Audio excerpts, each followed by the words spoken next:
أعوذ بالله من الشيطان الرجيم.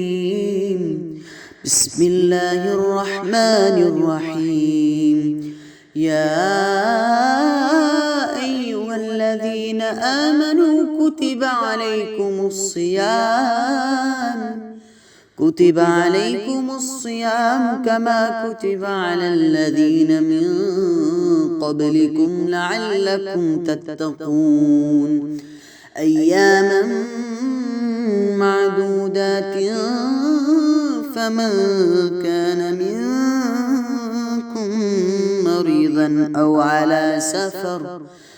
على سفر فعدة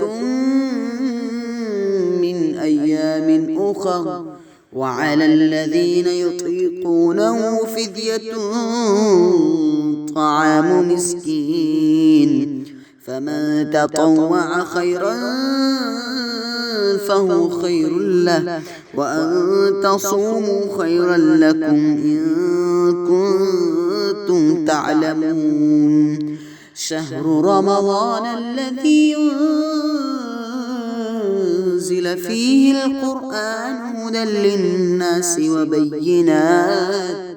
وبينات من الهدى والفرقان، فمن شهد منكم الشهر فليصم، ومن كان مريضا أو على سفر فعدة من أيام أخر، يريد الله بكم اليسر ولا يريد بكم العسر، ولتكملوا العدة ولتكبروا الله على ما هداكم ولعلكم تشكرون.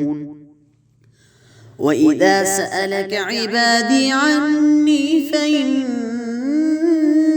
قريب أجيب دعوة الداعي إذا دعان، فليستجيبوا لي وليؤمنوا بي لعلهم يرشدون.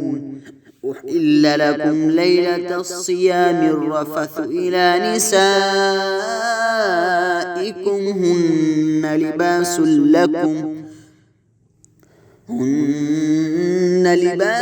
لكم وأنتم لباس لهم، علم الله أنكم كنتم تختانون أنفسكم فتاب عليكم وعفى عنكم، فالآن باشروهن وابتغوا ما كتب الله لكم، وكلوا واشربوا حتى يتبين لكم الخيط الأبيض من الخيط الأسود من الفجر، ثم أتموا الصيام إلى الليل، ولا تباشروهن وأنتم عاكفون في المساجد، تلك حدود الله فلا تقربوها، كذلك يبين الله آياته للناس لعلهم يتقون. ولا تأكلوا أموالكم بينكم بالباطل وتدلوا بها إلى الحكام لتأكلوا فريقا من أموال الناس بالإثم وأنتم تعلمون.